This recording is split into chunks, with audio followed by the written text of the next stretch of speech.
This is Macro Horizons, episode 286, Angsty August, presented by BMO Capital Markets. I'm your host, Ian Lyngen, here with Ben Jeffery and Vail Hartman to bring you our thoughts from the trading desk for the upcoming week of August 12th. As the Tues-10s curve moves back above zero, positive has become the new negative. Sometimes it's just a world of protons, electrons, and treasury longs.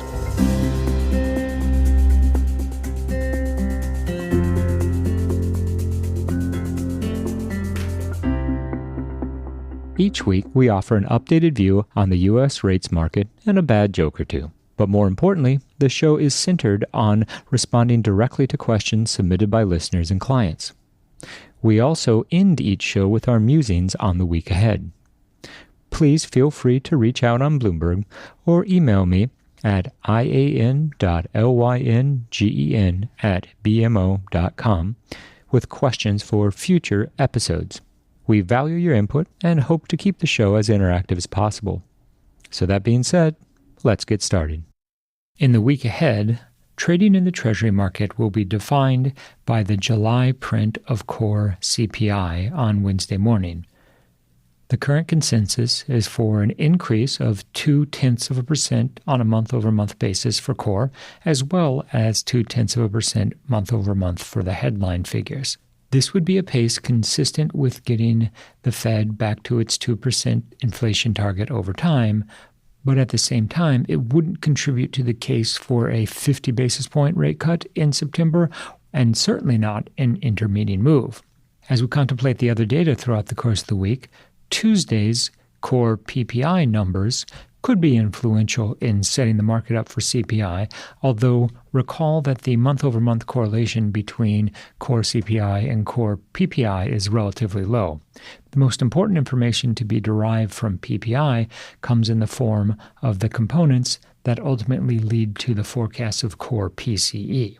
So while the market might be back into the mode of trading more heavily toward the inflation part of the Fed's dual mandate, the reality remains that Wednesday's CPI number is the marquee release. Within the details, we'll be watching the supercore measure, which has moderated in line with what the Fed would like to see. And the pillars of core inflation remain housing costs, specifically OER and rent, both of which have begun to drift back towards the pre-pandemic norms, which is a decidedly good development for the Fed. On Thursday, we have the retail sales report. We've been impressed with the ongoing pace of consumption, and as we translate this into expectations for real growth, we look to the Atlanta Fed's GDP Now tracker, which is currently running comfortably above 2%. With a backdrop of strong real economic growth and in a cooling inflationary environment, we're certainly on board with the Fed cutting rates in September, although not with the type of urgency that seemed to be implied in the wake of the payrolls figures. So as we think about the major themes for 2024, we continue to like the cyclical re-steepening of the yield curve, and with Tues-10s back above zero, at least momentarily, we think that this trade still has a significant amount of room to run. We also like selling 10-year break-evens in this environment because as it becomes more and more evident that monetary policy has been effective in reestablishing price stability, we anticipate the conversations about forward inflation expectations will shift from inflation having moved structurally higher toward the potential disinflationary risks in the event of a more durable economic downturn or outright recession. We characterize the outright yield levels at the moment as having reached a comfortable equilibrium as the market isn't particularly stressed or strained in either direction, which will afford investors a clean setup to CPI and thereby a more intuitive response to the actual figures. Treasury yields have meaningfully retraced off the post-NFP lows in a move that's been reflective of a renewed sense of calm as global equities have stabilized, and the data continues to suggest the U.S. economy remains on solid footing, at least for the time being. The Fed funds futures market has moved from the post-payrolls extreme of pricing in over 60 basis points of rate cuts on September 18th to less than 45 basis points. And through another lens, the futures market has shifted from pricing in more than 135 basis points of rate reductions by year-end to now roughly 100 basis points of cuts over the balance of the year.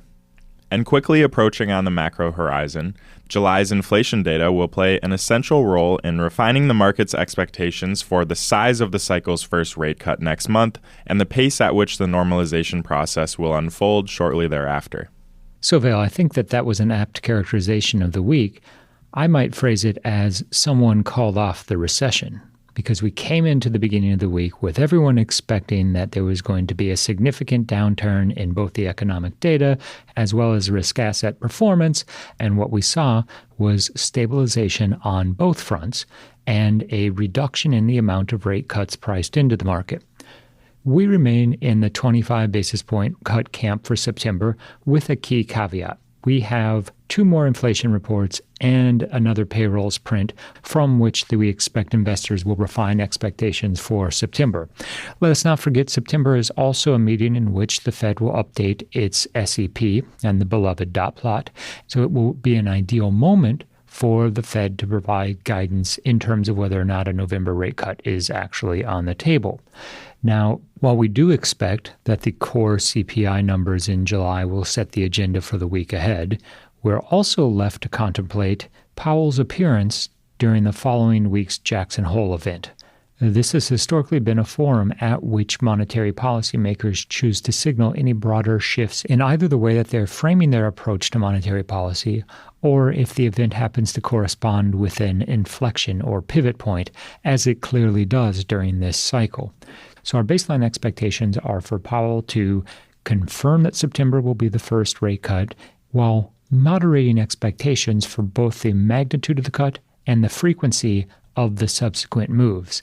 So in the absence of the July payrolls number and the subsequent price action, we would have otherwise expected the market to interpret Jackson Hole from a dovish perspective. Given everything that has occurred, it will more likely than not come across as incrementally more hawkish. Along with the size of the September cut and what will follow in November and or December, also remember the core focus of this year's symposium in Wyoming is the effectiveness and transmission of monetary policy in the new economic reality that we find ourselves in following COVID. So while there's been a lot of discussion around the potential for an emergency cut, a 50 basis point cut, a series of 50 basis point cuts in 2024, there's a case to be made that the rhetoric from Jackson Hole, both from Powell and other Fed speakers that are sure to be frequently interviewed during the event, that the focus will be less on what's going to come to pass in the next quarter or so, and more on the appropriate level of rates over the longer term. Obviously, the last cutting cycle was a bit unique given the emergency nature of it in response to the pandemic, but remember, before early 2020, we did have a series of fine-tuning rate cuts that brought rates incrementally lower off last cycle's peaks, and before the economy came to a screeching halt, the Fed seemed comfortable with the level of restrictiveness it was delivering.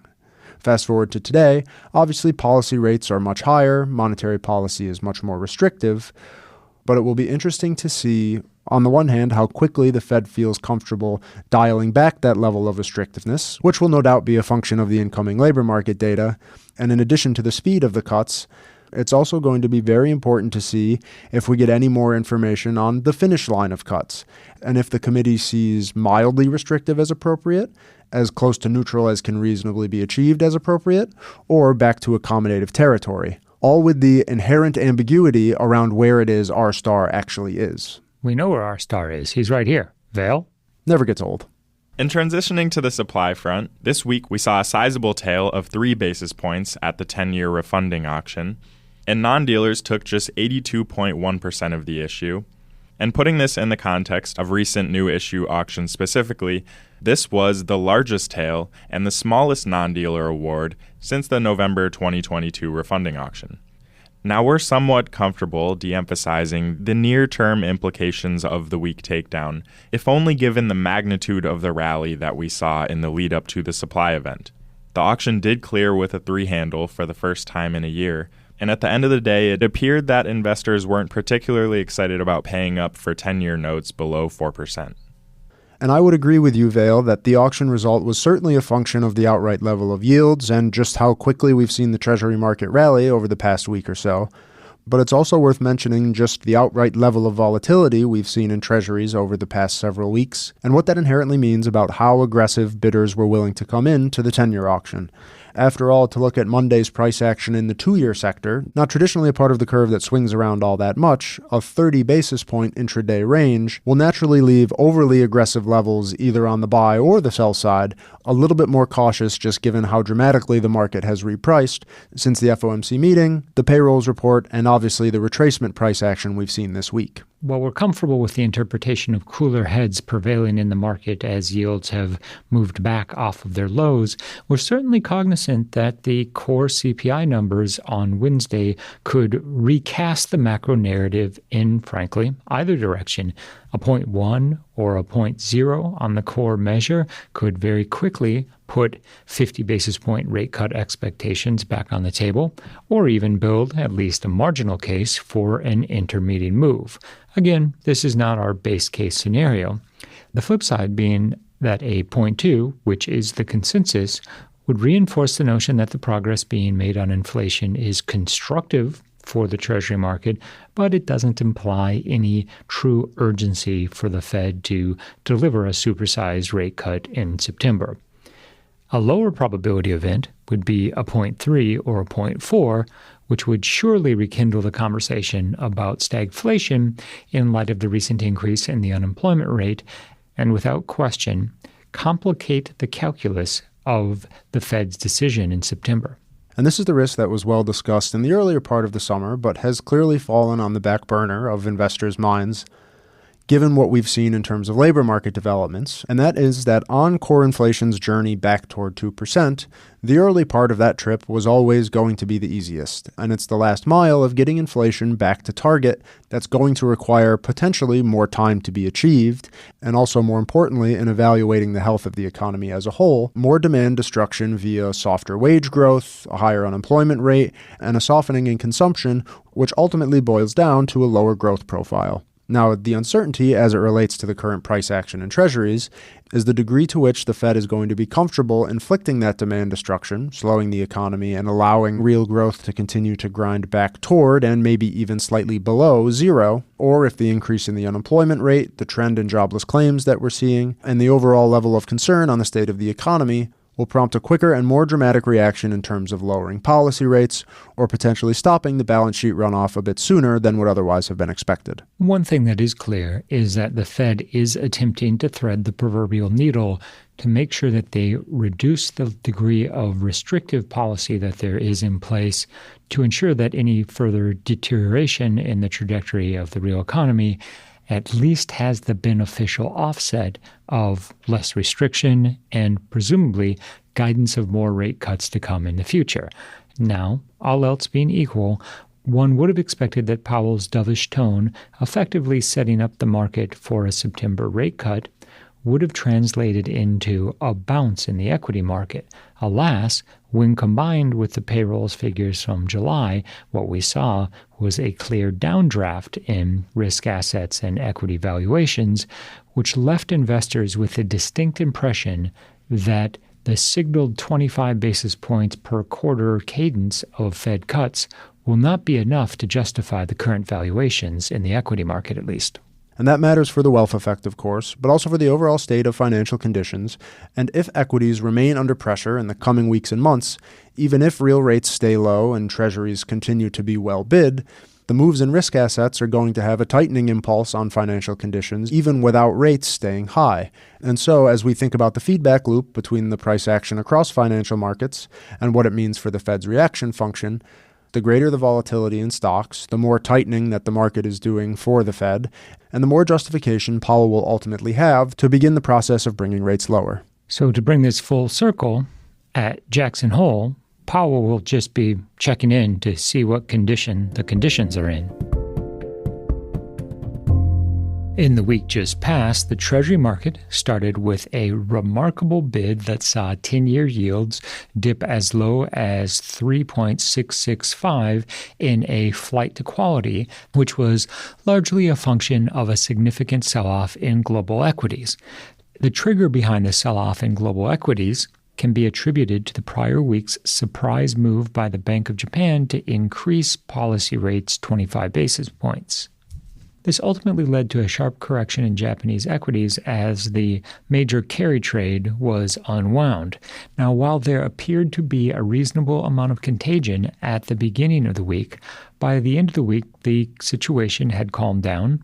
It's notable that there were at one point calls for an emergency rate cut by the Fed, an outcome that we always viewed as very unlikely, especially given that Powell has laid the groundwork to start the process of normalizing rates lower next month, and the magnitude of the sell-off in U.S. equities simply didn't warrant such a dramatic response.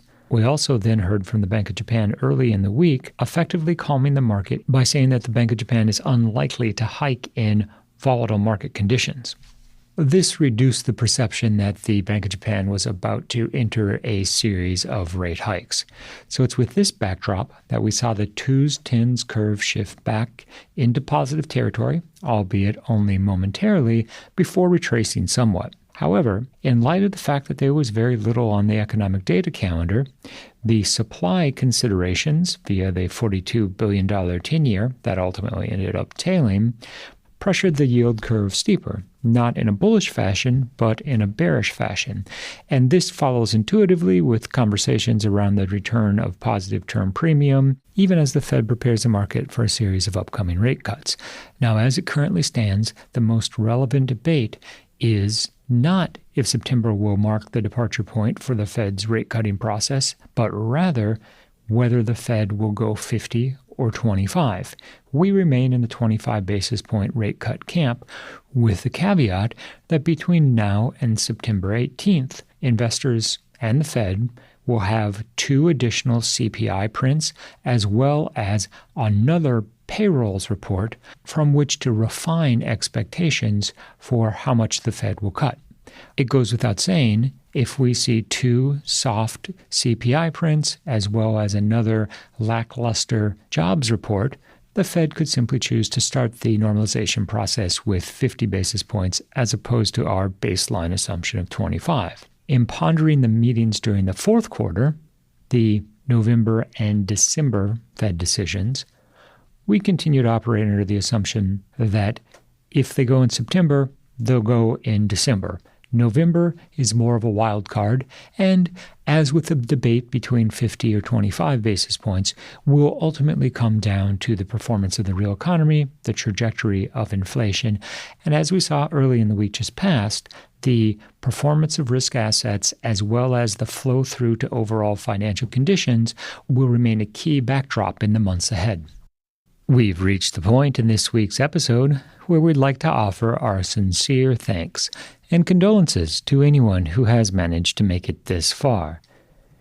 And as the Olympics come to a close on Sunday, the one positive result for team strategy was that none of us sustained any injuries, nor do we have to carry around those annoying medals.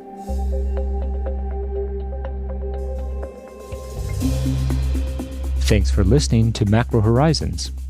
Please visit us at bmocm.com/Macro Horizons.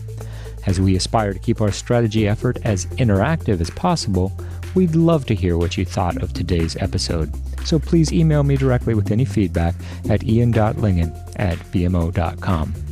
You can listen to this show and subscribe on Apple Podcasts or your favorite podcast provider.